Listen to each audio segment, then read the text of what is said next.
Trying to get this lighting right. Happy weekend. Happy weekend, Knicks Nation. I hope this weekend is going well for you. First, I hope you can hear me and I hope you can see me. We're having lighting issues here, but I hope you're having a good weekend. Welcome to you all. I hope that you are safe and healthy this weekend. And I hope that the same could be said for your family, that everybody is safe and healthy this weekend. Salute to the chat, Jermaine Royster, A. Quincy Jones, I like that, Cherokee Indian, Ebodian Sams, Cash Out James, Stephen Kelly, 2189. Welcome to all. Greetings to you all again. Imana Prakash, my man, welcome to you, my brother. Greetings to all of you. As we're going to wrap we're going to go over the news, recent news, and then look at some things going forward. Aaron Spalding, welcome to you. Listen to your body. Shalom, family. What you doing in here? Well, shalom, family. So we're going to go over the recent stuff that we talked about with the Knicks, and we're going to go over what we expect to see going forward. Now, a couple things. One thing I want to get out, and I'm almost going to say I know it's probably an exercise in futility because of how large the Knicks Nation is. But I want to tell you, when I say things, I'm looking at the landscape and what I see coming. I'm not necessarily looking at what I want to see coming, although I do let y'all know what I want to see, right? But most of the time, I'm talking about what I see coming based on my previous experience and, 50 years, basically looking at NBA basketball, seeing the Knicks over the last 50 years, my own personal experiences from coaching and all that, and playing a little bit myself. But I'm looking at what I see coming for the Knicks based on the landscape, based on news that we might get from one of the three wise men, based on, and for y'all who know or don't know, the three wise men are Bagley, Shams, and Wojnarowski. Those are my three wise men. And then to a lesser extent, Mark Stein and some other people, but those are the guys that I generally look to. And then, I look at other people, like we're going to talk about Mr. Berman. I like Mark Berman as a person. We were on a podcast together a few months ago. I like how he is, but he is, I always say he's a bit of a drama queen, and some of his, I find some of his sources to be suspect. And if you look back over the time, he's been right about 50% of the time on the things that his sources have told him. And so he leans on his sources like every news person, but, sometimes his sources, quite frankly, are suspect. Okay. And so we got to take what he says with a grain of salt, not because Mark's a liar. He's definitely not a liar. But I'm just saying, I think some of his sources are suspect. There are other people who I pay no attention to at all, who I disrespect completely, like Stephen A. Stupid. I don't, to me, he's lost me. He lost me a while ago.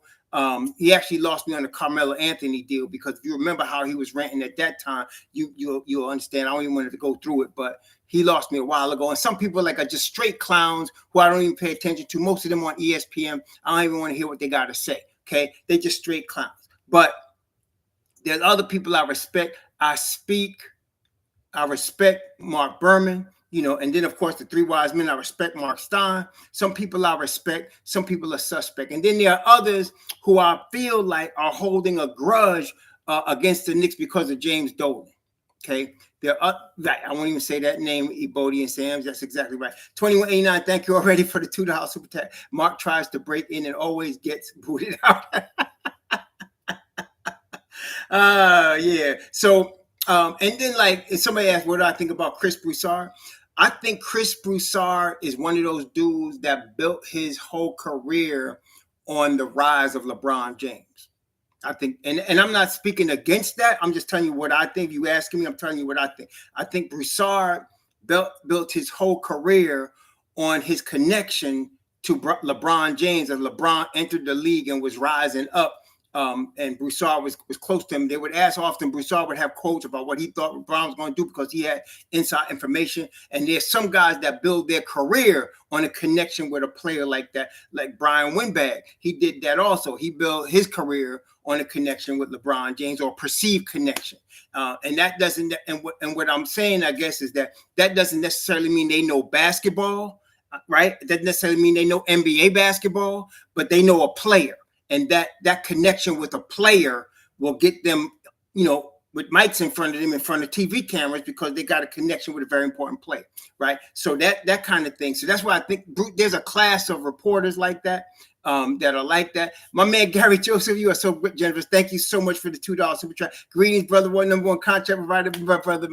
I don't think you a little bit prejudice, my brother, because it's the love we have. It's my brother right there. But praise the Most High. So there's certain reporters that have built careers like that, and I'm not going to say, listen, if I was in that business, I would build my career trying to connect with a dude like LeBron too. But in terms of understanding what's going on with the Knicks and understanding the Knicks in relation to the NBA, I don't trust none of them except the ones that I named, right? I don't trust none of them, because for some, the Knicks are just like a sideshow. They're not the focus of their career, right? So if you're building your career off your connection to LeBron, what you care about the Knicks, unless LeBron's coming to the Knicks, or you could use the name of the Knicks with LeBron, right? So really, that's what I mean. So not everybody, when it comes to the Knicks, and the Knicks really are the only team I'm concerned with. I'm not worried about what the Golden State Warriors are doing unless it affects the Knicks. Y'all hear what I'm saying? So I'm not looking at no other team unless it's connected some way, even in 3 degrees of separation, to the Knicks, period. Because I'm here for the Knicks. That's how my channel was started. My channel, for as far as it was a Knicks, still is a Knicks channel. I love the Giants, but it's not a Giant channel. I love the Mets, but it's not a Mets channel. This is a Knicks channel. It's not a Rangers channel. It's not an Islanders channel. Okay? It's a Knicks channel. And that's what it is. And I try to stick true to that. The Knicks. How do things affect the Knicks? Period. End of story.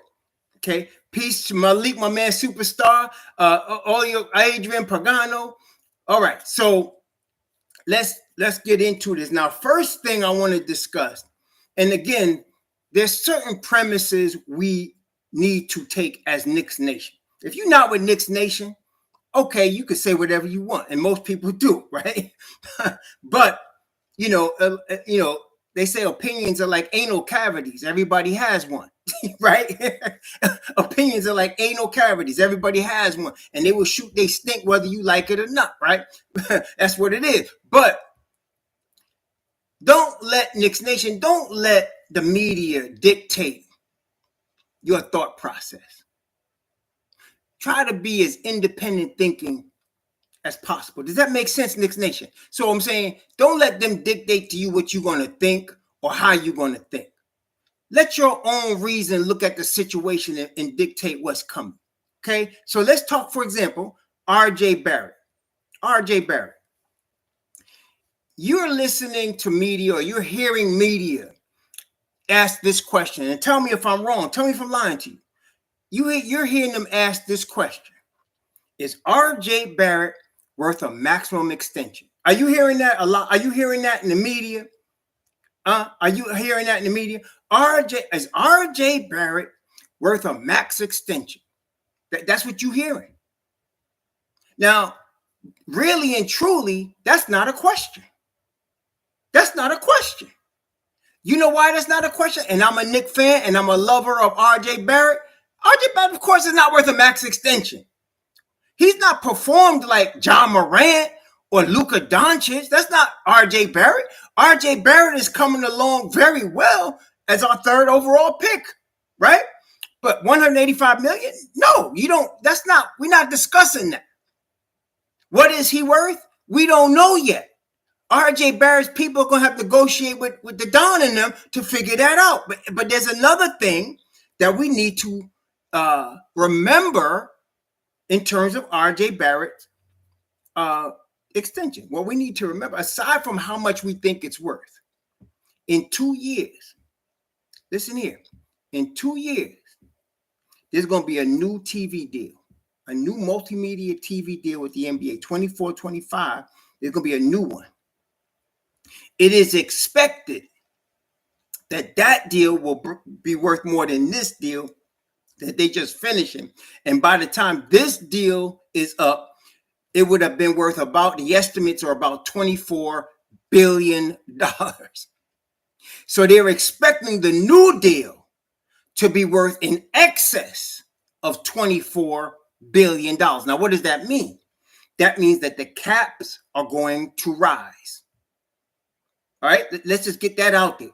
So after 24-25, we can reasonably expect, without being too speculative, that it's a $24 billion deal right now, Brother Imana. So it's a $24 billion deal that'll come to a conclusion in 2 years. 2 years, 2 seasons. It's going to be the end of this deal, and they're going to have to sign a new deal with the TV networks.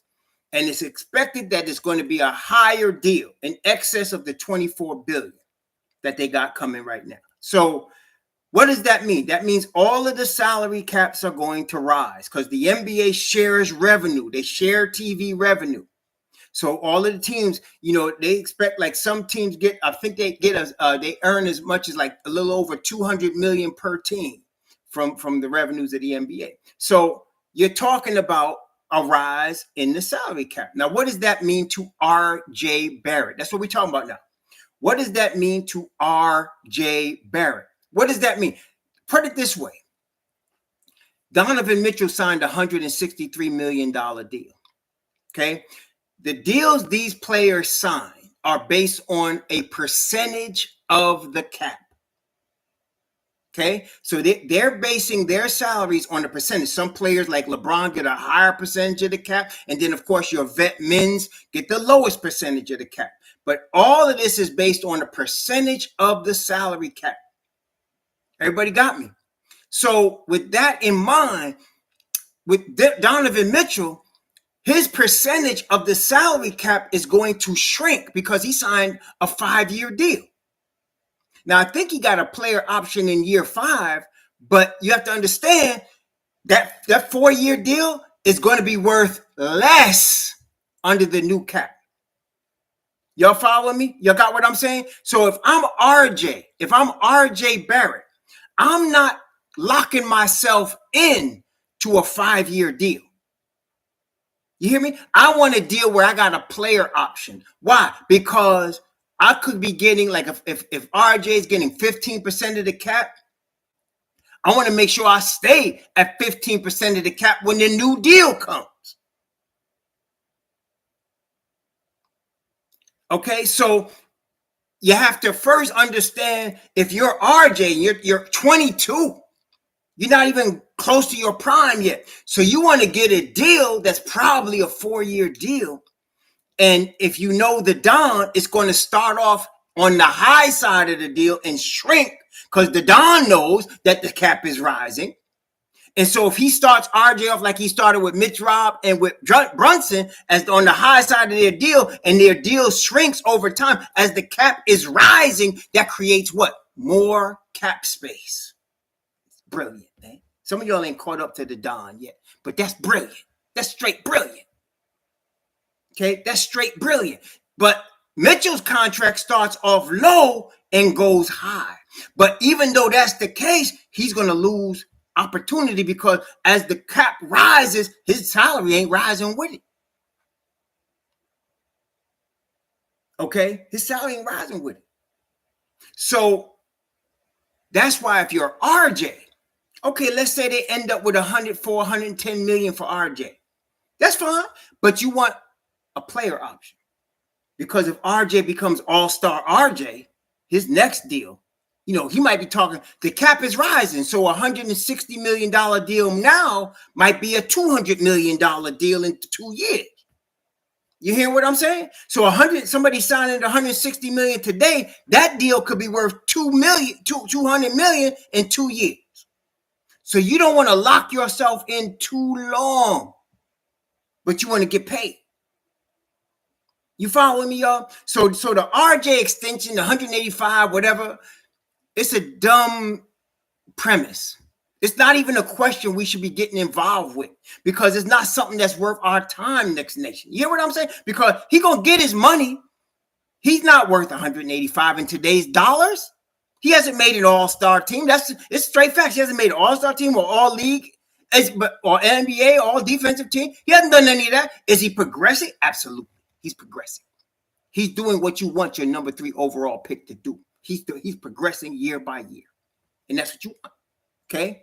But you don't want to lock him into 185 million. That's not going to happen. And if you're him, you don't want to be locked into a salary that you can't take advantage of the new TV deal in 2 years.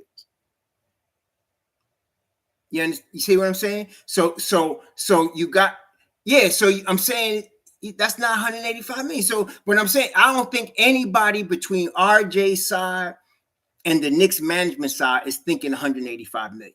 And I don't think that's no slight. That's what the media is trying to insinuate. Well, if he's not worth 185 million, then he must stink. Are the Knicks going to trade him? It's like so comical. It's so daggone Maury Povich-like. It's so dramatic that is a little bit ridiculous. You hear what I'm saying? It's ridiculous. So I'm saying, Knicks Nation, don't get caught up in the okie doke. It ain't about 185 million. We're going to keep RJ. That brings me to the next thing. Talking about the Donovan Mitchell trade, the recent news that Mark Berman has come out with. Okay. So Berman came out with an article the other day. And the gist of the article was, and I'm giving you the gist. The gist of the article was the Knicks were miffed, as they should have been, by the Ripper coming at him talking about 7 first-round picks. Man, you must have been drunk that day. You must have been smoking something strong out of Utah that day. Or the Mormon been slipping you some opioids. You coming with 7? The Knicks were miffed at that. That's what the article said. As they should have been. Demo, thank you for the fire to a factual, and his agent Bill Duffy knows this, and that's right. That's exactly right, Demo. So you got to be miffed at that, right? So then Mark comes out with this. Now, y'all got to listen here now. Listen carefully. What Mark wrote was that, listen, the general consensus around the league. Now, listen here. What does the general consensus around the league mean to the Dom? Can you answer me that? He wrote, the general consensus around the league, and then he goes, I'm going to tell you, we're going to talk about what he said next. But first premise, you got to answer this question. What does the Don care about the general consensus around the league? What does he care when he's making the deal? What? He goes to the 29 other NBA president of basketball operations and says, what do you all think before I make this deal? You hear what I'm saying? So, and then everybody takes that word and says, okay, this is what the Knicks are thinking. Come on, y'all. Come on, man. Come on, man. So that's number one. Then he said the general consensus around the league is that Tibbs would rather have Grimes than RJ. Number one. Number two. Number one, the Don don't care about the general consensus. Number two, let's break this down for y'all. Does Tibbs make personnel decisions for the Knicks? Or does the Don make personnel decisions for the Knicks in conjunction with Brock Aller and Scott Perry? Does he make personnel decisions? And so who the heck cares what he would rather? That's what I want to know. Who cares what he wants? Look. You ready? Let's go back to recent history. Did Tibbs want Cam Reddish? Come on, Knicks Nation, talk to me. Did Thibodeau want Cam Reddish? Did he want the Knicks to go get Cam Reddish? He said, look, we must have Cam Reddish. Did he? No. Well, okay. Did Tibbs engineer the first round pick that they sent to Atlanta? Was it him engineering that fancy footwork to get that first round pick that they sent to Atlanta? Did he do that? 2189. Thanks for the two. Screw consent. That's right. And then coming from the horse mouth. That's right. Kyle Williams, thank you for the 499. RJ extension not signed yet because you cannot bring Spider on his rookie max extension. RJ's on the rookie max. Kyle, you smart man. You smart man. But look. So Tibbs did not want Cam Reddish, and yet Cam Reddish became a Knick. Tibbs did not want to play Cam Reddish, but if you all recall, at the time Cam unfortunately hurt his shoulder, he was the first guy off the bench. Do y'all remember that? He was the first guy off the bench when he hurt his shoulder. He was in the rotation. At first he wasn't, but then he was in the rotation when he hurt his shoulder. In the rotation, okay? So Tibbs better walk toe the line. That's all I'm saying. Tibbs is on the hot seat. Y'all know that, right? If homie don't come correct in the first 30 games of this season, Johnny Bryant's going to be your head coach. So what he wants, what he prefers is irrelevant. Irrelevant. Let me say it for the third time. Irrelevant. What he prefers. And let's go back to some more history. Do y'all remember Tibbs' first year when the rumor came out that he wanted to trade RJ for veterans? Some of y'all remember? Do y'all remember that first year before he said he wanted to trade RJ for veterans? Remember that? Did that happen?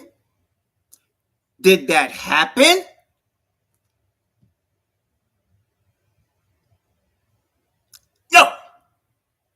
Why not? Because RJ was the Knicks' third overall pick. The old Knicks would have traded RJ. The old Knicks would have traded. Isaiah Thomas would have traded RJ, but not the Don. We got a new brain trust, y'all. The Don, Scott Perry, Brock Aller. What's the brother from Utah? The brother that's the scouting head? I forgot his name. What's the brother from Utah, the scouting head? They got a new brain trust. This ain't the old crackhead. Knicks. No. They're building a new culture. Thank you, 2189 Tibby, the clown. Better play that. That's right. They got Brock Aller. They got the dude from Utah that was the scouting dude. I forgot his name. Tell me that dude's name. The Utah dude that's the scouting name. They got no, not Scotland. They got Brock Aller. They got Scott Perry. They got the Don. What's that dude's name? That was what's his name, man? Parent, David. Thank you for scratching that itch. Parent, Walt Parent. They got a new brain trust, y'all. This ain't the same old crackhead Knicks. So no, Tibbs could have come in talking about trade RJ for veterans, but that wasn't happening. Okay, that wasn't happening.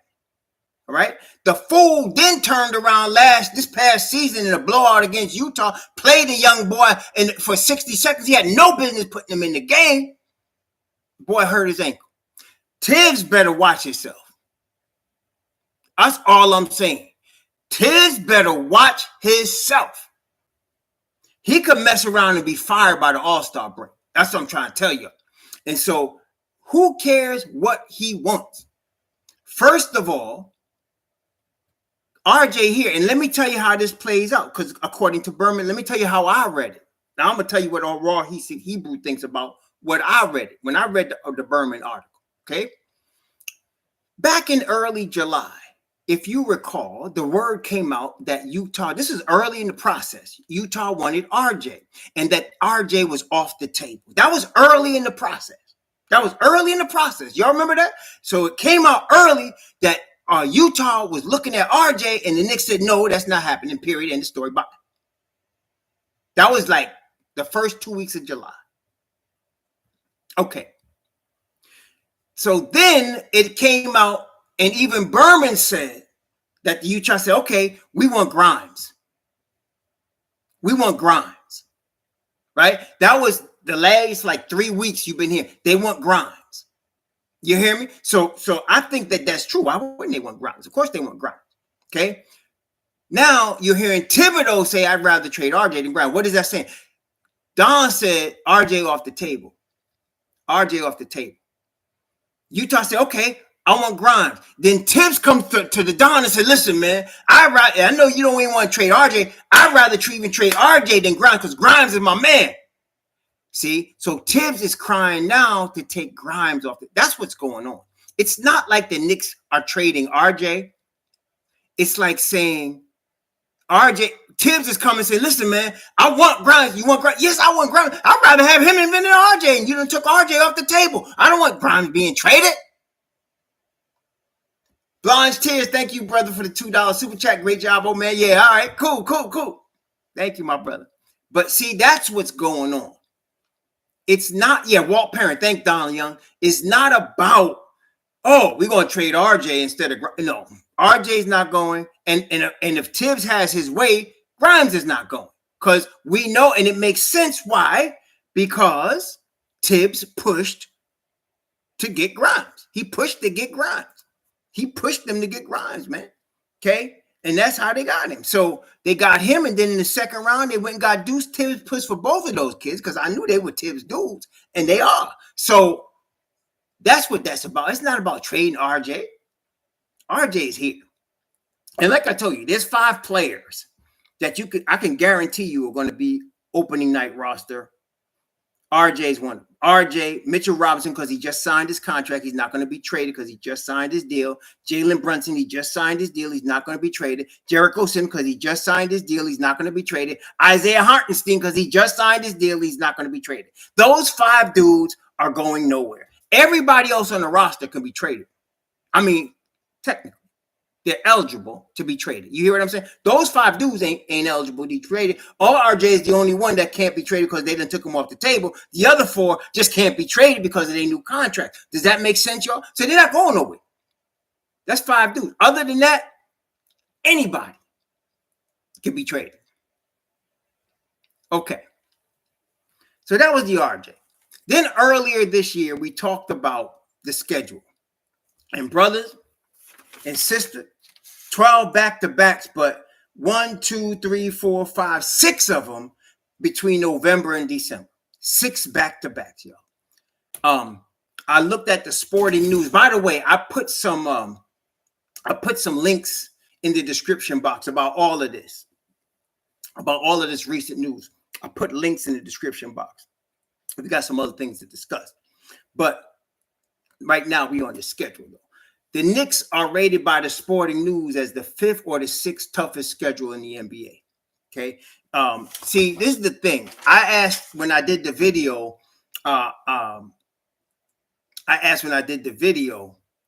was everybody getting the same amount of back-to-backs? And the answer came back to me, no. Not all NBA teams get the same amount of back-to-backs. Okay. So the Knicks got a high number of back-to-backs. They got 12, and they got 6 of them early in the season. So Tibbs is on the hot seat. He's on the hot seat. He better shut his mouth about the personnel. Let the Don put the personnel together, and he better go out there and coach these boys. And that's what I'm saying right now. It's important that we get the roster together. The sooner the better, because you got to give Tibbs the time to work these guys into his system. And again, the continuity of having, your RJ, your Mitch Robs, your OBs that in his 3rd season with your IQs having all played together. It's important. And you got to get Brunson involved with this so that these guys get to know each other, know the schemes and all of that. Okay. So it's important that we get a deal done before training camp, because we don't want 2 days before camp to have Mitchell coming in, and also we got to start to get everybody acclimated. That's crazy. You want to get a couple of weeks of these guys running together. And I'm hoping, and I know this is probably speculation. I'm going to tell you right up front, this is pure speculation on my part. This part right here. Pure speculation on Raw Hebrew. I'm just going to give you I don't always give you pure speculation. I'm going to give you right now. I am hoping that in Black Ops workouts, Donovan Mitchell is working out with Obi Toppin and Jalen Brunson and RJ Barrett and Mitchell Robinson. I hope they are in Black Ops workouts. Like, I'm hoping the Black Ops, that Chris Brickley stuff, I'm hoping they're working together, because I would like to see, I want them, if he's going to come here, I want them to get some time together. You know what I'm saying? It ain't like it doesn't happen. All right? It ain't like it doesn't happen. That's like, somebody saying, oh, I don't believe, this guy, I'm not go there. I got to watch YouTube. So, but it ain't like it doesn't happen. It does happen. Guys practice together, guys play together, guys work out together. I am hoping these guys work out a little bit together, because it's important, if he's going to come to New York, that we get acclimated with each other as soon as possible, because this is a very important season in year 3 of the rebuild. Very important season. Okay, so there's 6 back-to-backs. They got a 5-game Western Conference trip against the toughest team in the West in November. They got 2-3 games road trip in December. They got a 4-game West road trip in March. That's way down the line. But then they got 2 4-game homestands in December, and that's going to help out a lot. So it's a tough schedule. We get some stuff, but I'm going to tell you what this means overall. And everybody's going to play. Okay. Now, Tibbs has a 9-man rotation, no doubt. But because of the grueling schedule, somebody's going to twist an ankle. Somebody's going to be tired. Somebody's knee's going to be sore. Everybody's going to play. You're going to see all 3 centers get time at some point between the opening night and January. You're going to see all 3 centers get time, because it's just a grueling schedule, right? Grueling schedule. So Mitch Robb starts, Hartenstein's behind him, Jericho Sims, all 3 of those guys are going to play. All 3. And it depends on how many guards they have left on the roster, because we don't know what the roster is going to look like. And that's what I'm saying. We only know 5 guys that's going to be on the roster opening night. We don't even know what the roster is going to look like. Okay. And 2 of those 5 are Mitch Robb. Well, actually 3 of those 5 are Mitch Robb, Hartenstein, and Sims. All 3 of them are going to be on the roster opening night. So those are the only 3, and they're all centers, right? But they're going to be on the roster. And I'm telling you, all 3 of them are going to play. RJ is going to play, but whoever's backing him up is going to play. Okay. And then, of course, you're going to have, you're still going to have Jalen Brunson starting. He's going to get a lot of minutes, but he's going to need a blow and rest too. And he's going to need time off also. They're all going to play. They're all going to need time off. It's coming. Everybody's going to play. It's a grueling 82-game season. Everybody is going to play. Okay. Period. End of story. Everybody's going to play. All right. So the schedule is rough. It's important that we get our roster together. The sooner, the better. And that's why I'm saying to y'all, some of y'all understand. Cherokee Indian, thanks for the $5 super chat. If we deal strictly with LA, I would just want to give Randle, Rose, maybe 1 draft pick. I don't want to give up Cam or any of the other youngins. I hear you, Cherokee. We want to talk about that in a second with the Randle thing. We got to talk about that. But the schedule is rough. And so I'm believing, and some of you already know, that there are certain players, I think Jordan Clarkson, Patrick Beverley, that cannot be dealt until September 4th, right? They can't be moved until September 4th. So you're coming up next weekend. No, it's the weekend after next. This is the 22nd tomorrow, 29th. The weekend after next, you're coming up with Labor Day weekend. There's going to be a deal done, I think, over that weekend. Whatever they're going to do, they're going to do it that weekend. And I'm feeling like, come the 4th or the 5th of September, you will probably get an announcement of a deal. And the reason I say that, because those 2 players can be dealt after that time. You can include them in a deal. And I don't know how the deal is going to be done. Somebody said, well, who's going where? I can't tell you, but I can tell you the principles of the deal are going to be, obviously, Donovan Mitchell is going to be a principal in the deal, right? Because he's the one we're dealing with here. He's a principal in the deal. Now, it also came up that if the Knicks did obtain Donovan Mitchell, and I don't know why, but if the Knicks did obtain Donovan Mitchell, that the Lakers would be interested in Julius Randle. Okay. Number one, y'all got to understand this in regard to this part right here. It would be pretty weird. I think, tell me if you agree, Knicks Nation, what I'm about to say. to have 3 left-handed players in your starting lineup. I think that would be weird, wouldn't it? To have 3 lefties. And I mean, especially like a Julius is left-hand dominant. Like, it would be weird to have 3 lefties in your starting lineup. And so you're going to start Brunson and you're going to start RJ. That leaves Randle.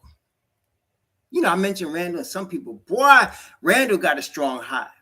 I'll be hearing from Randle hive. I mean, I'll be here, and I respect Randle hive. Listen, I was Frank Ntilikina hive, so I understand.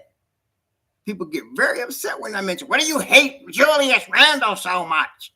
I don't. Listen, man, why do people use such strong terms as if I personally, you know, the boy raped my sister or something? You know, it ain't personal. This is business. This ain't personal. It's business. Okay? And I'm looking at it as a business move. I'm not saying that I want the boy on the roster. No, I've been wanting them to be traded. I ain't going to front. But if I thought it wasn't going to happen, I'd tell you. Okay? But the problem is, and again, we all bring this up, but some people just don't want to hear it. Randle has NBA star level talent. There's no doubt about that. But he's got no basketball IQ, or very little. And he's very toxic in terms of his mental state. He has cost us at least 2 games last year that I remember. He cost us the Utah game, and he cost us the Phoenix game because of his attitude. Plain and simple. That is bad when he's your one of your veterans, one of your highest paid players. This is not good. This is not good. Okay, that's just from the Knicks side. From the Lakers side, some people was talking about Kyrie.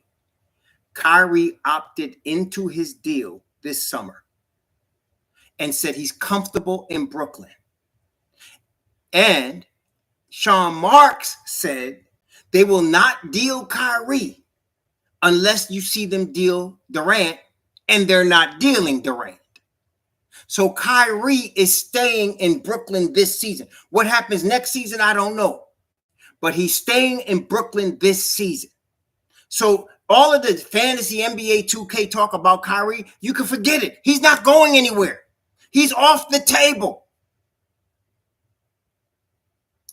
Every NBA season is ultra important to LeBron James. He is trying to get another ring now. Now. Not next season. Now.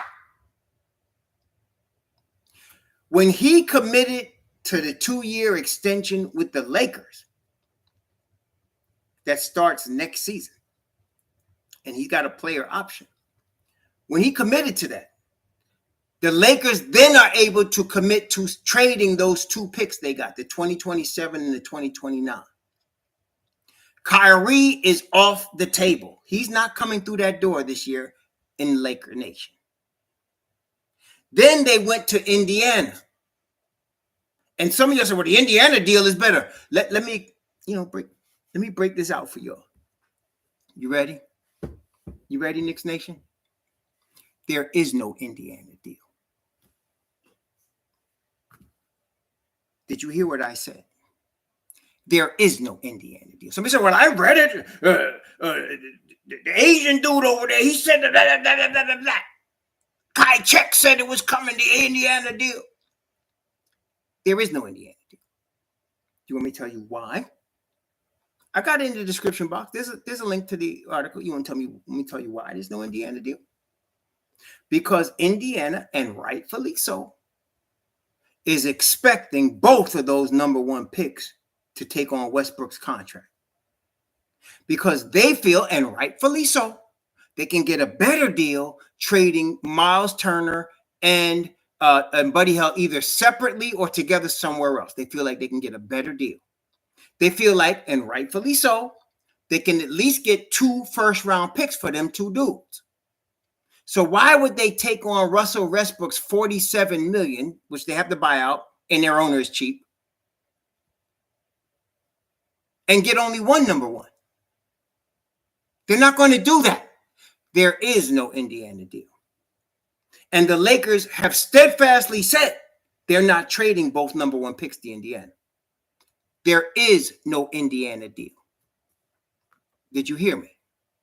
There is no Indiana deal. So we can stop talking about Indiana now. Okay? Okay? You got me? There is no Indiana deal. And I ain't arguing that the Miles Turner, Buddy Hield wouldn't be a good deal for the Lakers. Of course it would. But the Lakers have decided they're not sending both their picks to Indiana. They're not doing it. And Indiana has decided if they don't get 2 first-round picks for these 2 cats, they're not sending them to you. No deal. No deal. You know what they say, right? It takes 2 to tango. It takes 2 to tango. Well, you ain't got them now. You hear what I'm saying? You ain't got them. So can we dispense with the Indiana foolishness? It's not happening. I know. The Knicks haters like, Indiana's deal is better than the Knicks. It ain't happening. Ain't no Indiana deal. So the Kyrie is dead. And Indiana is dead. Well, who's left then? Who's left in the NBA that is willing to give up 3 first-round picks unprotected and take on Westbrook's contract? How many teams could do that? How many teams? Miami can't do it. Miami do not have 3 unprotected picks. See? Sorry, Omar. I understand. Keep reaching, y'all. Keep reaching. Nobody could do it. Nobody. Only one team. It's the Knicks. Only one team. It's the Knicks. That could give you 3 unprotected, can take on Westbrook's contract. Only one team. The Washington Bullets. The Washington Wizards. Giving away my age. No, they can't do it either. But I have to be honest with you now. Washington can put together, if they wanted to. I'm not saying they would do this, but if they sent all their youngins, if they sent the boy they just got this year from Wisconsin, Johnny Davis, if they sent the boy they got, Crispert, if they sent Danny Abdiva, if they sent all their youngins over to Utah with 2 first rounds, that'd be a good package right there. That'd be a good package. But I don't think Wes Unseld and them are that stupid. I don't think so. But they could do it. I'm telling you, to me, the dark horse in that deal with Utah, aside from the Knicks, is the Wizards, because they could do that. I mean, they are capable. I mean, you're talking about 4 dudes. I mean, look at, there's 4 young players. They got Crispert on his rookie deal. They got Abdiva on his rookie deal. They just got Johnny Davis, and I'm missing a cat. They got another guy too. Hold on. I'm gonna tell you right now. They got another cat. I'm gonna put it up right here. Tell you right now. I'm messing with Raw Hebrew. I'm trying to tell you. They got Rui Hachimura. I forgot about him on his rookie deal. Okay. They got 4 young pieces on their rookie deal, and they could give 2 unprotected. So they could do that. I'm just saying, I'm not saying the Wizards would do that, but they could do that. Okay. That's the only real comp that the Knicks have for Donovan Mitchell. To me, it's Washington. Okay. You're hearing what I'm saying? Does that make sense? So that's the only, so if the Ripper decided, okay, I'll take only 2 unprotected, which I don't think he's going to do. Coming away with 2, even with 4 young pieces, I don't think he would do that. He'd look pretty bad at that press conference with them 4 and 2 protected. That would look pretty bad, right? In the Utah press conference, we traded Donovan Mitchell. We got 2 unprotected. I don't know. That'd be rough, but he could do that. And the Wizards could do that. So to me, that's the only real comp for the Knicks. So let's talk real deal now. So if the Knicks do get Mitchell, what you can get if you're Ainge, what you can come away with if you're Ainge, you can get 3 unprotected, because the Don ain't taking no shorts. You can get 3 unprotected from the Knicks, and you could get one from the Lakers. That's 4. The Knicks could even throw in 2 protected picks. That's 6. Okay? And then the Lakers would be sending Westbrook either to Utah or to the Knicks. And then the Knicks will send Randle and whoever. Like I said, I don't know who else. Randle would be a principal. So you're talking principals here. There's really 3 principals in this deal. There's Westbrook, there's Mitchell, and there's Randle. Those are your 3 principals. I don't know who else will be involved. We could all guess, whether it's Fournier, whether it's D Rose. I don't know who else is going to be involved. But Randle, Mitchell, and Westbrook would be the principals here. The Lakers are desperate to get rid of Westbrook. Some people just not receiving that. Westbrook Nation just won't receive that. They don't want him. It's not worked out. Last year, it was to the point where they were becoming a clown show. Like, people was laughing at him. Like, laughing at him. Like, look at the Lakers. I mean, it was like that. Okay? A team with LeBron fighting for the play-in? That ain't going to happen no more. No, Westbrook out of there. And there's only 2 teams in the NBA that could take him. That's the Knicks and Utah. Period. Yeah, somebody will say, well, OKC could do it, but y'all got to think deeper about that. You think OKC giving up SGA, which they would have to do. You think they giving up SGA and Giddey? Seriously? Come on, baby. That Sam Presti is like the Don. He's slick. That ain't happening. Okay? That ain't happening. So it's really the Knicks and Utah that could get this deal done. And it's really the Don holds the cards because he got Randle. He can send Randle and whoever. It could be Fournier, it could be Rose. He could send them out. And he could get Westbrook's contract. And then the Lakers would not mind giving up one of those picks, probably going to Utah. The Knicks would give 3 to Utah. So now he got 4 unprotected, which is a nice haul. And then the Knicks could throw in a couple of unprotected. Now you're talking about 6. Does that make sense? See, so Ainge could get what he wants. He just got to come to the table and stop being greedy and acting like he dealing with the fools in Minnesota, which he ain't. I don't care what he got for Gobert. Ain't nobody else paying that. There's nobody in the NBA that can meet that deal for Donovan Mitchell. There's nobody in the NBA. Okay, that can meet that deal. So the principals again would be Randle, Westbrook, and Mitchell. They're going to fill in other than that. I don't know. But some of y'all need to stop tripping on this hip tip right here. That if the Knicks were taking Westbrook, they could not take anybody else. Because you think about this, if they're taking Westbrook's contract, that's $47 million. And then they're taking Mitchell, that's $30 million. That's $77 million. They're not taking anything else. Y'all hear me? That's not happening. No. Now, if his contract was going to Utah, then this could take back something else, okay, and send him Randle out. But and I don't even know what they take. Some people want Beasley, some people want Beverly, whatever. I hope they don't take neither. But I'm saying that's the only way the Knicks could take back money. If they're sending out Randle and they're taking on Mitchell. If they take on Westbrook, you got to send out more money, and they can't take back any other players. The money won't work. Got to follow the money, right? The money won't work. Okay? Yes, and that's what I'm saying. That's Lord Sincere brings out a good point. The Lakers got to want the 4-year deal. That's exactly right. They do have to want the 4-year deal, but also understanding that in 2 seasons, that deal is even smaller than it is now, right? So you're talking about right now, Randle on a $25 million contract is representing about 20% of the salary cap. All right, about 20% of the salary cap. But in 2 seasons, he's probably going to represent 15% of the salary cap. So that's not going to be a big deal either. See, so yeah, you could get Westbrook going to Utah and about, but it doesn't really. If the Knicks take on the deal or Utah takes on the deal, Westbrook's getting bought out either way. Okay, Ainge has got to sell his owner on paying up $40 million up front. And Utah, I looked it up. Utah was actually one of the teams that actually increased their revenues last year. So Utah got a strong fan base. Maybe their owner don't mind paying out $40 million for Westbrook. I know that Dolan will write that check. That's no problem. That's no problem.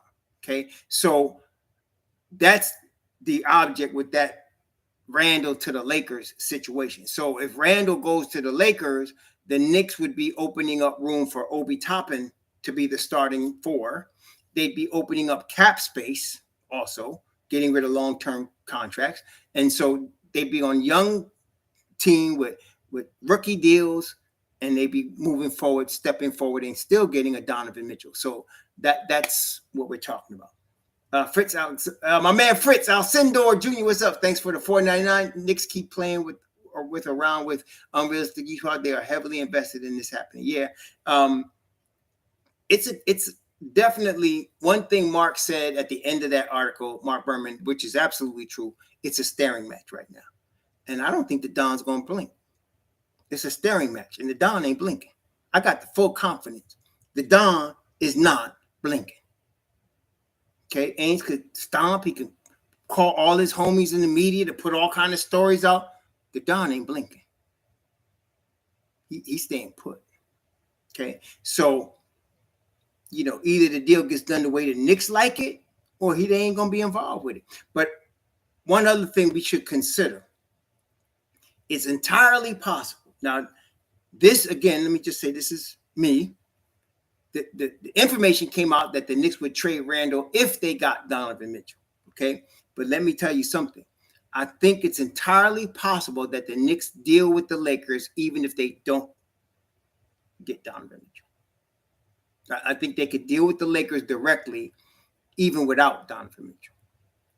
Right? So the Knicks would probably be willing to take on the Westbrook contract and one first-round pick. Now, that would be, to me, if the Knicks they kept all their first and they added to that another first from the Lakers, and they sent the salaries of Randle and whoever else fit to make up the $40 million they will need to bring in Westbrook and buy him out.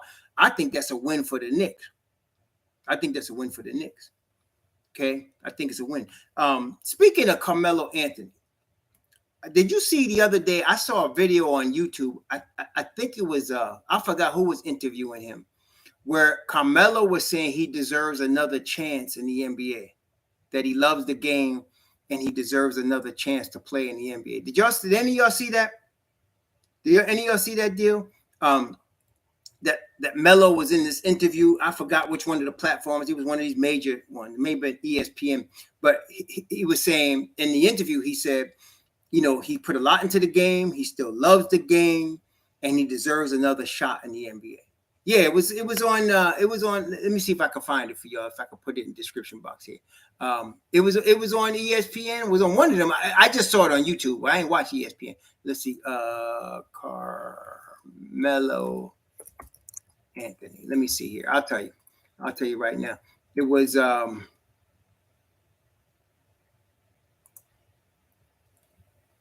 was this past week.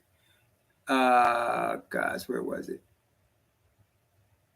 I didn't see it. But we're hearing now that he may go to Brooklyn. Yeah, here it is. It was where is this on? No, I can't tell you. No, I don't want to give you bad information. But it was this week. It was on one of the major networks. I can't find it right now. But he wants, and then if y'all remember the Scoop interview we did a couple of weeks ago on my man and Jay Ellis and Ryan G on Nick of Time, Scoop was saying that he wants to come to New York because of his son Keon. Keon, by the way, is turning into quite a basketball player, it looks to me. He is better than anybody else's son that I've seen so far. I think Keon is looking good. So I think Keon, if he grows a little bit more, if he gets to his father's height, like a 6'7", 6'8", which it looked like he might, man, I think that young man has some serious talent. I like the way he looks. But Melo wants to come to New York, and that doesn't mean the Knicks. It could mean the Knicks or Brooklyn. And to me, when you see a player, well, he's only a kid. He's only 14 in mind. So you don't got to do that yet. You're going to let him grow. You know what I'm saying? Let him fill out. He's only 14. So when he fills out, he's going to be all right. I see it. That boy could be something else later on. Yeah, he could ball. But when Melo's talking about coming back to New York, you're talking about the Nets or you're talking about Brooklyn because he wants to be close to Keon. But what I brought that up for to say that he is saying he deserves another shot is that it might be difficult for him to get what he's looking for to come to a team. And to me, that's an opportunity for the Knicks if they trade Julius Randle to bring him in on a vet minimum, and he could be a terrific mentor to to him. And a lot of y'all have mentioned Melo is one of these footwork, one of these. If he was a ninja, if he was a kung fu dude, you say he's a master of footwork. Melo's on that master of footwork tip, and so you bring him in there, he can help a lot of. He can help Obi, he can help RJ, he could help a lot of people with regard to footwork, right? Him and Brunson. Brunson's also on. They, both of them are in that DeMar DeRozan school of masters of footwork. So Melo is like that, baby. So I think that would be an excellent pickup for a mentor role on the Knicks. Pump fake is like all time. Just like DeRozan, he's in that footwork school. So I don't know how many minutes he would get. Somebody, I forgot who it was, but somebody said, well, if he's on the Knicks, Tibbs is going to pay him 25 minutes a game. And I can understand why you would say that. Tibbs has shown that, but I hope he doesn't do that because Obi got it. If Obi is starting, he better get 30 minutes a game, period. End of story. I don't want to hear nothing, but period. Obi got to get 30 minutes a game. No excuses. Done. Let's do this. I say 10, 15. No, yeah. Well, I'm with that. 10, 15 minutes a game. Mentor role. I think this would be a good piece, if we play this right. But Carmelo Anthony, as far as footwork, now he ain't the same Melo that was here when he was in New York the last time. He's not prime Melo anymore. That's been gone. But in terms of knowledge, in terms of understanding footwork, I think that would be a pretty good move, as a mentor and as a 10-minute a game dude that we could bring off the bench. I don't mind that. More picks or plays. Let's keep RJ Obi quick. Oh, so Alan is on the Utah deal. Okay, Alan, thanks for the $5 super chat. Alan's asking about the Utah deal. Honestly, so we talked about this earlier. Let's just review. So RJ's off the table. He was off the table in early July. Okay, RJ was off the table with the Utah deal early July. Tibbs loves Quentin Grimes. He pushed to get him drafted, and he got his wish. Okay, they relented and gave him Quentin Grimes. And even Berman was saying there were other players the Knicks were looking at, like the kid that came out of Florida that ended up on Oklahoma City, that point guard. The Knicks were looking at him. The Knicks were looking at the guy that Brooklyn ended up drafting. They ended up looking at a couple of guys, but Tibbs was pushing for Grimes. So they said, okay, we'll get you Grimes. So they did. So with RJ off the table, Utah wants Grimes. And you would, if you were Utah, you want Grimes, okay? Other interesting thing that came out in that article, though, to be fair to Mark Berman, is he quoted in there saying Grimes himself would not mind going to Utah because he doesn't want to play behind Mitchell because he won't get no time, and he'd start in Utah. So keep that in mind. Grimes himself, that's what Mark Berman said, that Grimes would not mind going to Utah because he would start versus playing behind Donovan Mitchell in New York. And I told y'all, if the Mitchell deal doesn't get done, Grimes is starting. You can forget Evan Fournier. Grimes is starting. That was in the Berman article. That was in the New York Post article with Berman. That was in Berman's New York Post article. In that article, he said Grimes would not mind going to Utah because he'd be able to play versus playing behind Donovan Mitchell in New York. Okay, so keep that in mind. That's something you got to keep in mind. Players think like that, especially a young player that's as competitive as Quentin Grimes is. He's very competitive. He works extremely hard. He wants to play. And so and I'm telling you right now, if they don't get Mitchell, Grimes is your starting two guard. Grimes is your starting two guard. Okay, so that I'm just saying, take that for what it is, and that's what Lewis Luck. Can you trust Berman? I put it this way. I said this earlier, Lewis, and I think he probably wasn't here, but I'll say it again. Look, Berman's not a liar. I like Mark Berman as a man, as a person, as a reporter. He does his job, right? His job is to create headlines, and he does his job. That's what he gets paid to do. But his sources are not always reliable because he's always quoting his sources, and I think he's about 50-50 on his sources. They're not always reliable. Okay, his sources are not always reliable, and I'll put it out there like that. I'm not saying Berman's a liar, but his sources are not always reliable. Okay, I like him though. He's a cool dude. I think Berman's real cool, but I don't think his sources are. Put it that way. But so take that for what you will. But if you read that article where he talked about Tibbs preferring Grimes to RJ, in that article, he says Grimes would not mind going to Utah because he'll get a chance to play versus being in New York behind Donovan Mitchell. Okay, and that makes a lot of sense. That's logical. That makes a lot of sense to me. So don't forget that. So if Grimes reps say to Knicks management, send me to Utah, this deal is done.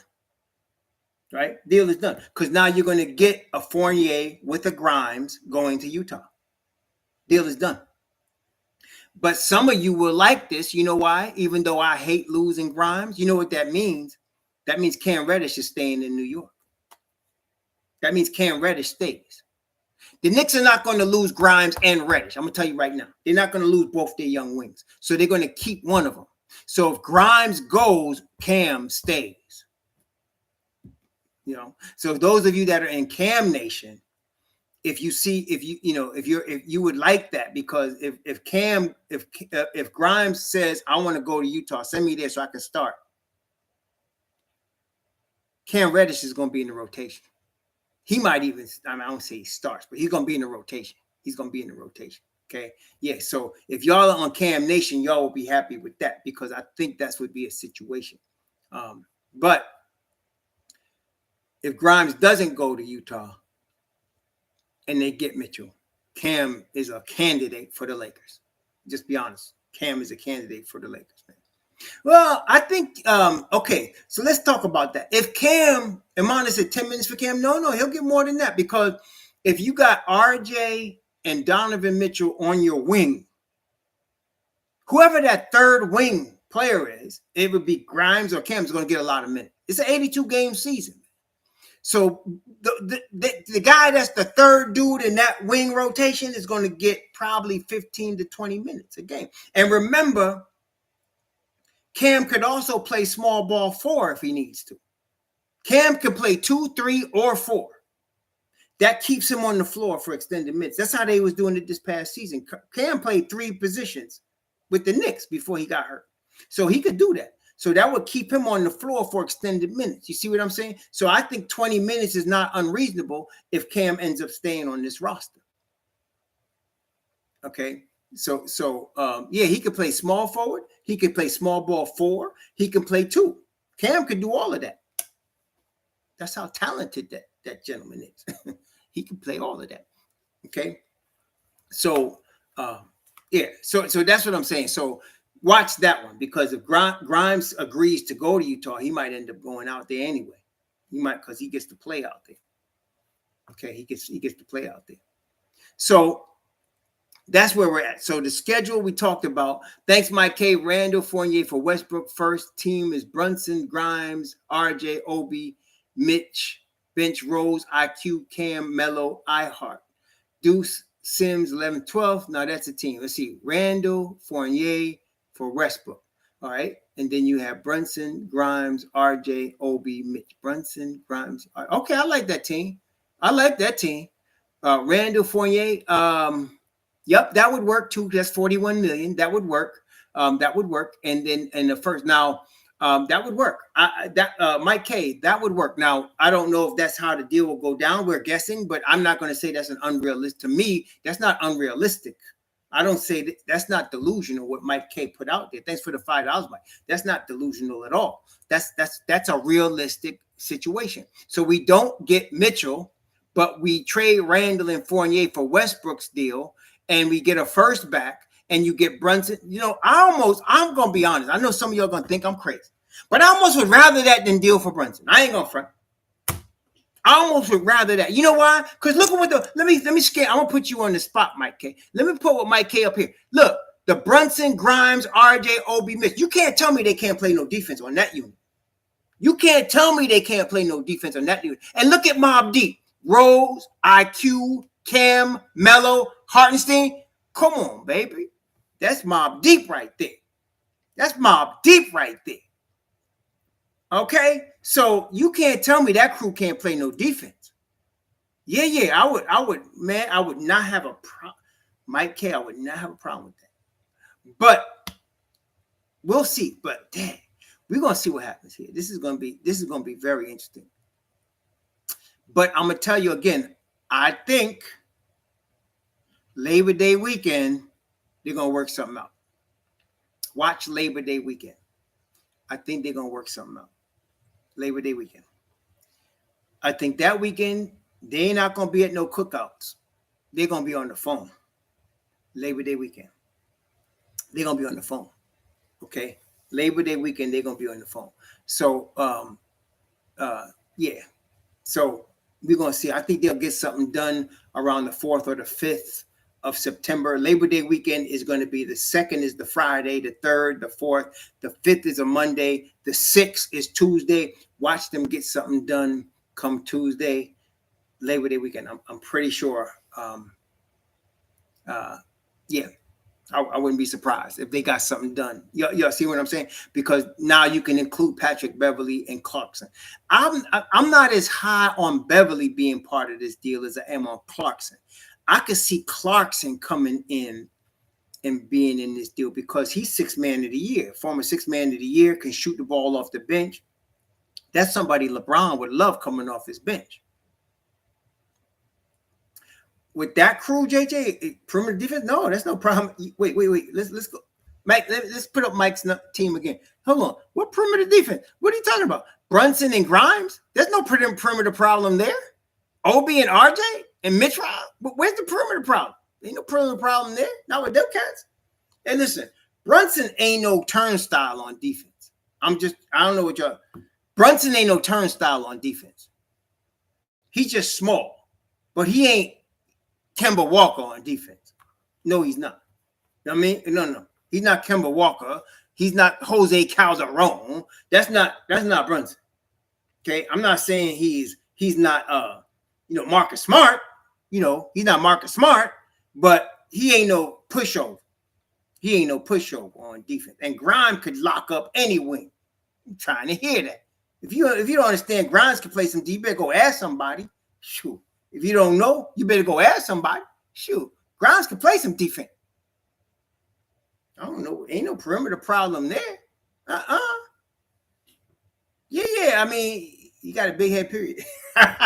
Boy, got pumpkin head. But he could play, though. He could play the D, though. Grimes could play. Yeah. I can see Clarkson going to the Lakers. His $13 million is expiring. Clarkson's got an expiring $13 million deal. I could see that. I could see that.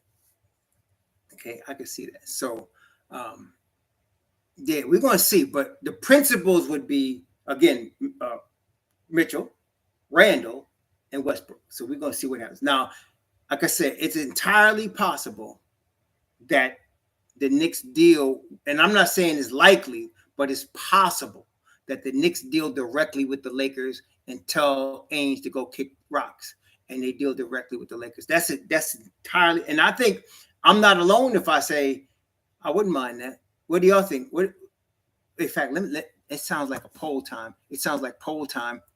Let's see.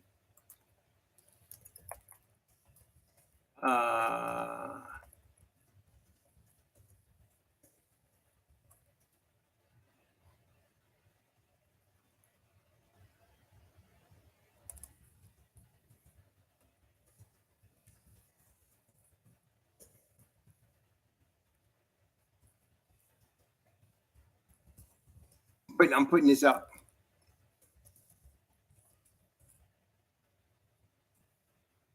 All right, here we go. Here, y'all ready? Here's a poll question. You ready? Here we go. Here's a poll question. Here's a poll question out there. Would you mind if the Knicks just dealt with the Lakers directly, telling Ainge to kick rocks? There's a question. Would you mind the Lakers and Knicks just say, okay, let's talk about Westbrook and Randle. Forget Danny Ainge. Get out of here. Go take a walk. Don't let the door hit you in the back. Just keep going. What y'all think? Ooh, it's a close one. This is a close one. This is a close one. It's 52-48 with 40 votes. Ooh. All right, so it's edging toward yes. So y'all would rather just yeah, I wouldn't mind that. I'm telling you, I'm not sure, and I'm saying this before I even see the poll, the final poll. I would not mind that. Tell Ainge to kick rocks. We'll deal with you when you're ready to stop smoking crack. And Lakers, you want to talk about Julius or don't you? Give me that number 1 from 2027. We could talk. What y'all think? Give me that number 1 from 2027. Maybe give me a protected pick on top of that, and we could talk. Yeah. That's what I'm saying. So, yeah. So that's what I'm saying. You know, I'm half of the mind. Like this one, Mike Caden woke something up in because I'm like, man, I would not mind. I want to, please. I don't mind that. I want to see Grimes as my starting 2 guard. I have no problem. And Cam coming in that second unit with Mobb Deep, I have no problem. No, I don't think so, Jabroni. The Lakers are not willing to give up both picks. That's why the Indiana deal is dead. The Indiana deal is dead because Indiana is insisting on both picks for Turner and Held, and the Lakers saying no. And Indiana is saying, I'm not just taking 1 pick and giving you these 2 guys. And that's what's killing that deal. The Lakers are saying, we're not giving you 2 picks. And Indiana said, if you want us to take Westbrook, we need both picks. And no deal. That's it. No deal. Okay, so that's why the Lakers are not going to give up both picks. Yeah, the Lakers are not going to give up both picks. So it looks like it's close. There's 68 votes, and 53% say yes. They don't mind telling Ainge to kick rocks, and 47% say no. They want to probably try to get this deal done with Donovan Mitchell. So it's close, but it edges toward Ainge go kick rocks, and I'm with that. I don't mind getting Donovan Mitchell, and I think that's what this poll is saying. 47, 53. I think that's what it's saying. Y'all are saying we don't mind getting Donovan Mitchell. We think Donovan Mitchell is a good thing. But if Ainge pushes too hard, tell him to get lost. That's what y'all really saying. I think that's what y'all really saying. Emmanuel, quickly, I did mention him. He's going to be Mobb Deep. We did mention him, Joe Curry. Yeah, we said, in the whole kick rocks thing, we're saying Quick would be part of Mobb Deep. Be Quick, D Rose. What do we say? Quick, D Rose, Cam, Hartenstein, and Melo, or somebody else. We did mention IQ. Yeah, we did mention IQ. Yeah, we were in that scenario. We'd be keeping him. It's possible he goes to Utah, though. I ain't gonna front. It is possible he goes to Utah. Like I said, there's only 5 players that I'm guaranteeing you going to be on the roster opening night, and RJ is the only one that's not involving his contract. The other 4 are Mitch, Jericho, Hartenstein, and then you got Brunson himself. Those 5 guys are going to be on the roster opening night. Anybody else could be traded. And I don't know who. As I'm telling you, if we could guess, like Mike K just guessed and said, let's do it this way, you could guess 100 ways till Sunday. But we don't really know. What we do know is those 5 guys are going to be on the roster. 4 of them because they just signed contracts. And the 5th is RJ. Other than that, anybody could be traded. We don't know what combination. We don't know where they're going. We don't know anything. Right? We're just guessing. Okay? But we do know this as a fact. There's ways to make the numbers work. We know that. We could get Westbrook's contract and we can send them enough money to make up for it. We could get Donovan Mitchell, right?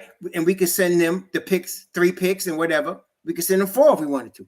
But we got ways to get the deal done. But how it gets done, I don't know. But there is definitely avenues to get this deal done. There's a number of scenarios where this deal could get done. Okay? So, but those 5 guys are going to be New York Knicks on opening night. Yeah, those 5 guys. Yeah. So Anton Kicks, I'm totally with that. See, 58% now it's rising. I would rather say, Ainge, you know what? When you stop, when you're ready to talk something serious, instead of coming with disrespectful offers, we'll talk. Otherwise, we're going to move forward. And we won't have to give up any picks to bring on Westbrook. We'll get a pick to bring Westbrook's contract. We'll get a pick of 2027, 2029, one of them. The Lakers will give up one. The Lakers are ready to deal one of those picks. They're ready to deal.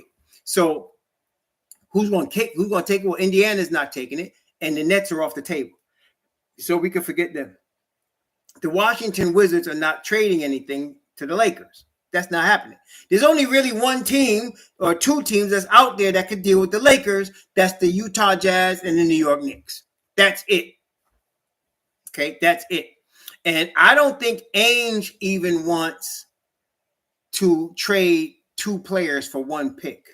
I think he would, if Indiana wanted the two picks for Westbrook, Ainge wants the two picks for Westbrook. You know that. Don't y'all understand that? Y'all understand the Ripper ain't saying, oh, yeah, we'll take one of your picks and we'll take on Westbrook. You ain't saying that. That's not, come on, baby. You don't know the Ripper ain't doing that. No, it's really Utah and the Knicks, and it's favoring the Knicks as the team that Westbrook could be dealt to. And the Knicks will buy him out, and he will go sign on with a playoff team on a vet min. He'll come off somebody's bench on a vet minimum. Okay. No, the Pacers are not the favorite, Jonte. You missed the news, baby. You missed the news, Jonte. No. That deal is dead. It's not happening, Jonte. It's not happening. Okay. When we get done with this video today, you can go back to the beginning and you can see that deal is not happening. So we can forget the Pacers. All right. Yeah, that's what I'm saying. If Sam's is right. Sam's, I'm with you, man. Let's Ruel. I was thinking the same thing. Castle King Ruel, you scary, man. You almost like my twin. You scary. Because I was thinking the same thing. I'm thinking I see him coming off Washington's bench. I ain't front. We buy him out and I see him coming off Washington's bench. He's coming off Washington's bench. Brooklyn Buddha, we're finally acting like a New York team and not some yokels getting scammed at Penn Station.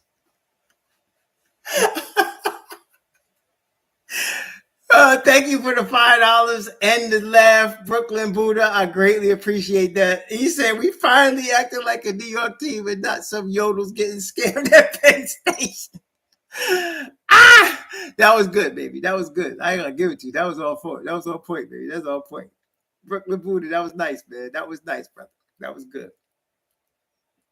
John Tay, Randle's contract is small in the scheme of things. It's a small contract. It's easily done. There's a number of teams that will take on that contract. A number of teams. There's a number of teams that would take on. I can tell you. Okay, let me name some. Miami, Charlotte, the Lakers. They're all three of those. The Spurs. Let's see. He can go back to New Orleans. No, he can't really do that. Not New Orleans. But the Spurs, Charlotte, Miami, the Lakers, Portland. But they just signed the other guy from Detroit, so that's off the table too. But at least 4 teams that I could think of off the top of my head that will take on Randle's contract. Houston, thank you, World. There's Houston also. So there's a number of teams that could do that. That's not a problem. Randle's contract can be moved. It's not even an issue. It's just where can we get best value? And Westbrook's contract is great value for the Knicks, especially if you're going to be able to get a number one unprotected. So, yeah, great value there. Okay. Randle is addition by subtraction. Some of y'all don't want to buy into that. I hear you. If you in Randle Nation, I feel for you. I get it. If you in Randle Nation, you a fan of Big J, okay, from Big D, that's no problem. I got you. But the brother's probably getting moved. I'm just telling you. Raj, Chatu, you didn't just ask that question. Chatu, no, you didn't. Really, you didn't ask the question, Raj. Raj, did you ask that question? Did you seriously ask that question? Okay.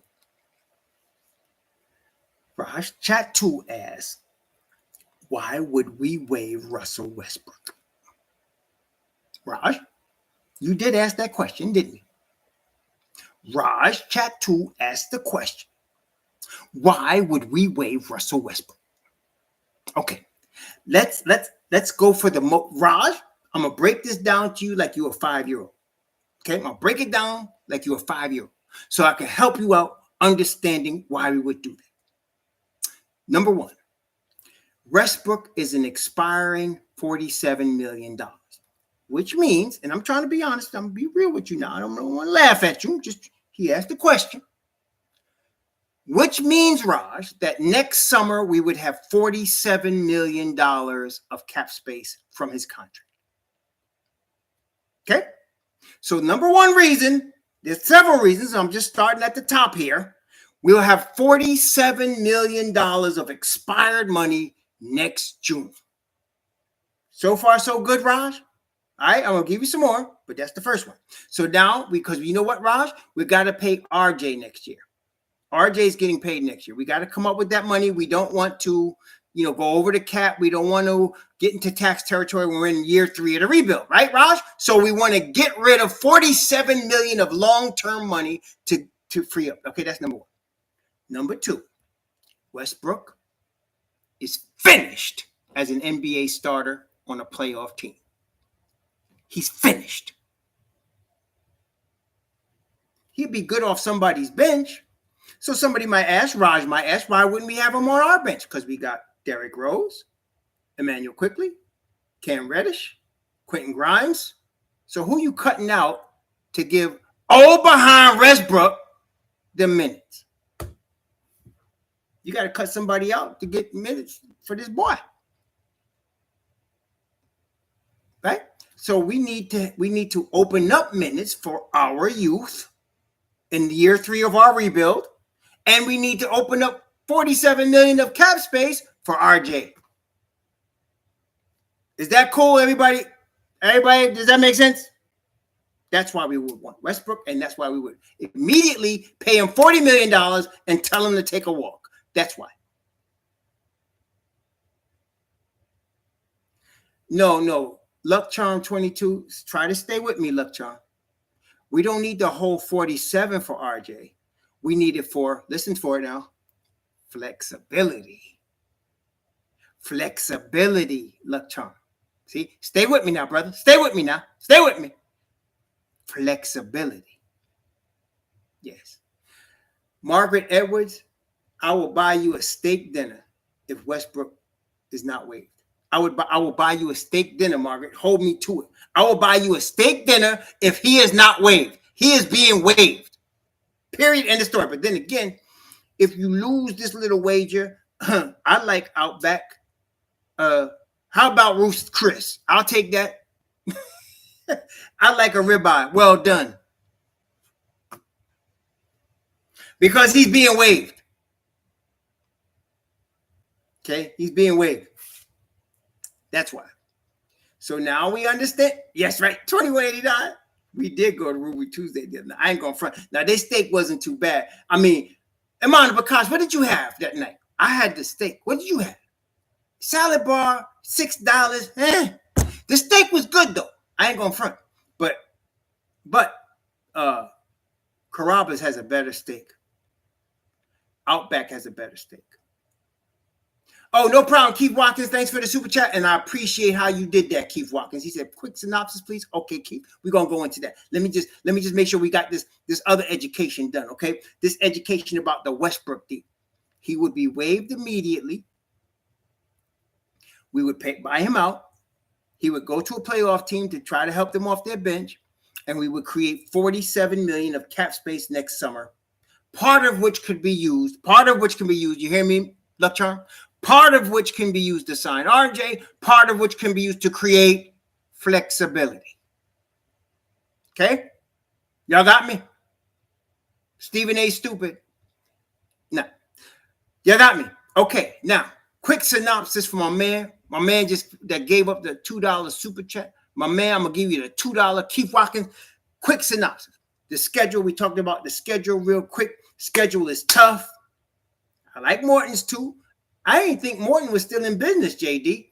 I know Ruth Chris is still doing business. Is Morton still doing business? I thought they was out of business. Morton's still in business? I'll do a Morton's. I ain't never been there. I've been to Ruth Chris. I've been to Outback. I love Carrabba's, though. I ain't going to front. Carrabba's is not officially a steakhouse, really Italian joint, but they got nice steak over there. The ribeyes. Really good. What I suggest you do, what I usually do is I tell them to bring the ribeye out well done, and I tell them to bring out extra butter, right? And I melt the butter over the ribeye, and then I throw some more salt on top of it, brethren. Raw. You like that? You like that? Anyway, now y'all, I can't say you get me hungry because I ate good today. Today my wife made us some salmon, some wild caught sockeye salmon. That was delicious. Texas, the Brazil, I had been to a couple of them, 2189, and I'll be honest, man, I'm not a swine eater. If you a swine eater, yeah, you could go there. But I don't like the way they do their meat. It's mostly rare. They put it on that thing, it's mostly rare. And then you ask for the well done. And it's kind of like a tease. It's a full night of taste test. And they charge you $50 to walk in there. For $50, I could go to Carrabba's and me and my wife could eat steak. You know what I'm saying? If you like swine, though, go to the Brazilians. They will hook you up. All right. They ain't paying me to say that either. But, okay. Where was we? Oh, yes. So, Keith, the schedule is rough. Tibbs needs to come correct. Need to stop worrying about who the Knicks going to trade. He need to come correct, get his team prepared in training camp, and better be come out, because if he come with some foolishness, he's probably going to be gone by the All-Star break. Okay, so the schedule's tough. 6 back-to-backs in November and December. 6, right? No joke. The Knicks have the 6th or the 5th rated toughest schedule in the NBA by Sporting News. They got more back-to-backs than most teams. They're on the heavy side, so that is that. We talked about the Donovan Mitchell trade, and we talked about the rumors that started with my man Mark Berman about Tibbs wanting Grimes before RJ. And I said, which I really believe is true, which makes sense, nobody in the Knicks organization cares that Tibbs likes Grimes more than RJ. Nobody cares. Then, according to league consensus, the Don don't care about a league consensus. Tibbs wanted them to trade RJ in Tibbs' first year. Tibbs didn't want Cam. Did the Knicks listen? No. Okay. So that's all I'm saying. That was Donovan Mitchell. So Tibbs is saying, I really don't want to lose Grimes. And Grimes is saying, according to the article, if you read that Berman article, in that article, there's one sentence, the second before the last paragraph, where he says Grimes would not mind going to Utah. Pick that one up, man, because that's interesting news. So we got to keep an eye on it. Then we talked about Randle to the Lakers, and this poll that's up. Do you see the poll, Keith Watkins? It said, would you mind if the Knicks just dealt with the Lakers directly, telling Ainge to kick rocks? Now, some people don't understand, and I'm glad you asked for a synopsis because I wanted to bring up this whole Pacer situation. First, let me go back even before that. Talk about the Kyrie to the Lakers situation. Kyrie is not going anywhere this year. Why? He's already opted into his deal. The Nets do not want Westbrook's contract. Thank you for the super chat, Jericho Indian. Will you do a season home opener? I probably will. I got to check.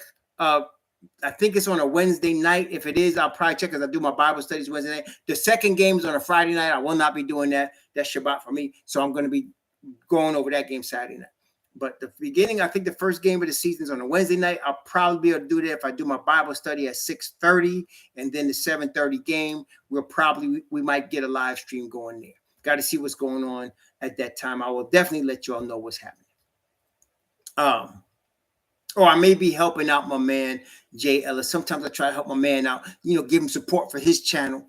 He work really hard. That's my man right there. So I might be helping him out on his channel, but I might be doing a live stream on my channel. We'll find out. Where was I? Oh, yes. So Kyrie is not coming to the Lakers this year. He opted into his deal. Sean Marks has already come out and said that unless they deal Kevin Durant, they're not dealing Kyrie Irving. And that makes sense because think about it. The Nets this year will have Kevin Durant, Kyrie Irving, and Ben Simmons all healthy. So, yeah, why would he deal Kyrie? Kyrie's not going anywhere. That deal is dead. There is no Kyrie to the Lakers happening, okay? Number one. Number two, the Pacers. The Pacers deal is dead. There is no Pacer deal. Why is the Pacer deal dead? The Pacers are insisting on 2 first-round picks, the 27 and 29 from the Lakers, in exchange for Miles Turner and Buddy Hield. Somebody might say, well, why wouldn't they do that? The Lakers don't want to give up both first-round picks. They said they're only giving up one.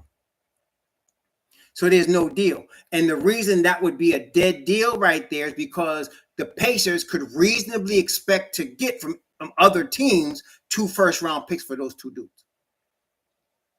Yeah, that makes sense. It's reasonable for the Pacers to expect that they can get 2 first-round picks for Turner and or Hield. So why would they go to the Lakers to take on a $47 million Westbrook deal for 1 first-rounder? They're not going to do that. So that deal is dead. That's not going to happen. I'm not saying it can't happen, but 90% is not going to happen. So that means the Pacers are out. And there's only 2 teams left in the entire NBA that can reasonably take on Westbrook's deal, the Utah Jazz and the New York Knicks. Somebody might say Oklahoma City can, but why would they? Because they'd have to give up SGA. And they're not giving up SGA for Westbrook. And they're not giving up Giddey. So forget it. That's not happening. Okay? Y'all got me? So, okay. Yeah. You mean the first game? Let me see. I'll tell you right now when the first game is. I'll tell you right now. I'm looking it up right here. Let me see. Let's look up the Knicks. 22-23. Let's look up the schedule. Oh man, I can't find it right here. Hold on. I gotta go on my Knicks app. You might be right, JJ. JJ says that OKC may eventually trade SGA. They might, but not this year. Not this year. And if he does get traded, I'm wondering who really can afford to get him. You know, he's a $200 million player. So who can really afford to take on that contract? Not that many teams without giving up a whole lot. And you know, Sam Presti's another one of them sharks. He's in the Ripper, Don, Masai Ujiri school. Sam Presti ain't having it. So, yeah, let me see. The first game of the season is Wednesday, October 19th at Memphis. Yeah, I'm going to be watching. That's going to be on ESPN. I'll be watching that game. And so we may be doing a live stream. I'll be able to tell you more as we get closer. We got a lot going on in my personal household right now with the house and my father and everything. So we're trying to get all that stuff straightened out. I start a new job tomorrow. There's a lot going on. So as we get closer to October, I'll be able to give you all more information about that game as far as that. So it's Wednesday, October 19th at Memphis, 7:30. Thank you, JJ. Appreciate that. But there's a lot going on right now. So we're in the midst. All right. So I'm just doing Keith Watkins. So Keith, that was the rant. So we're voting, 57% of Knicks Nation, Keith, say they want to forget Danny Ainge and just deal directly with the Lakers. We could probably get one of those 2 first-round picks to take on Westbrook's contract, and we'll send Randle with some other piece. Some other pieces, because Randle's $24 million. You need at least another 17 to get that deal done. That could be Fournier, Rose, whatever. I don't know. I'm just guessing, but Randle with some other pieces would go to LA in exchange for Russell Westbrook and one of those first-round picks. That could definitely happen.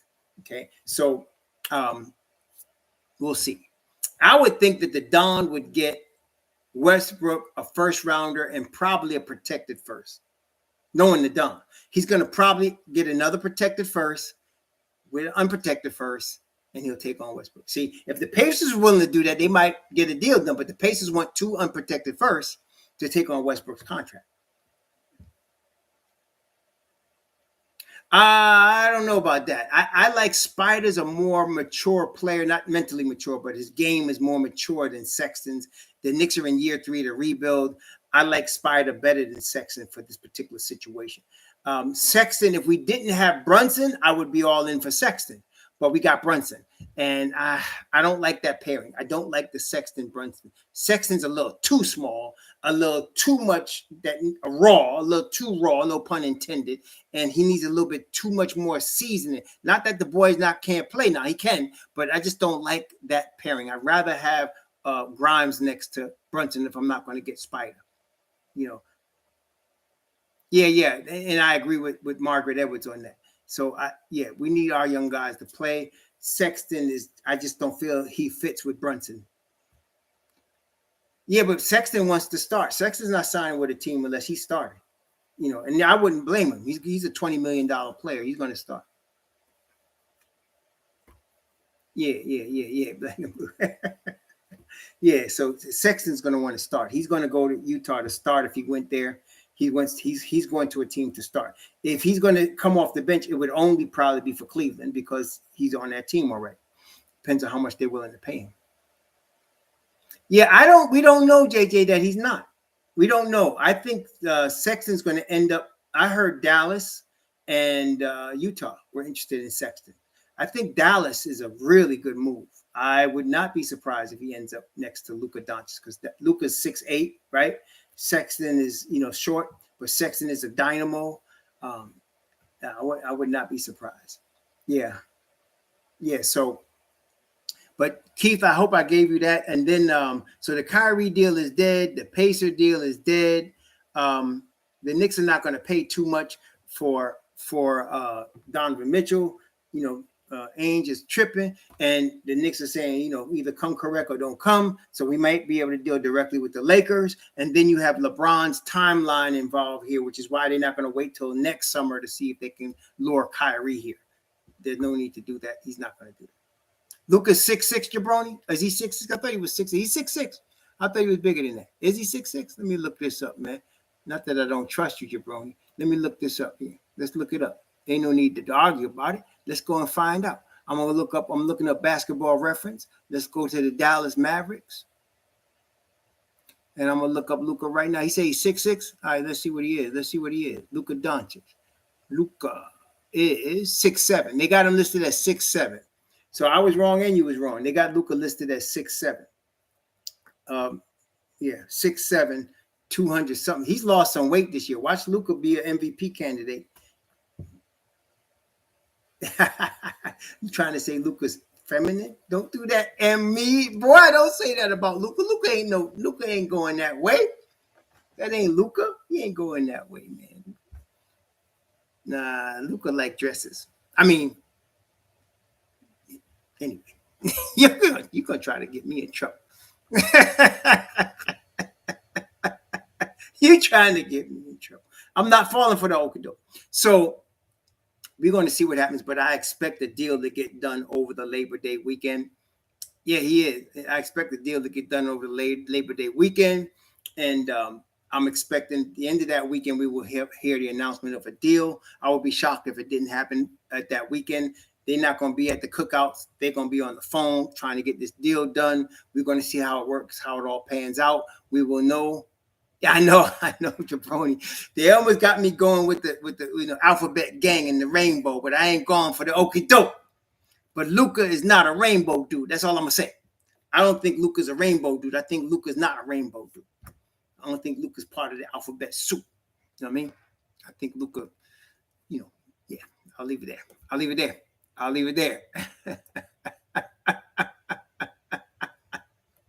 Zion needs a raw food diet. Well, he definitely needs a whole foods diet, something with good wholesome food in it. That's for sure. Yeah, something with good wholesome food. All right. So anyway,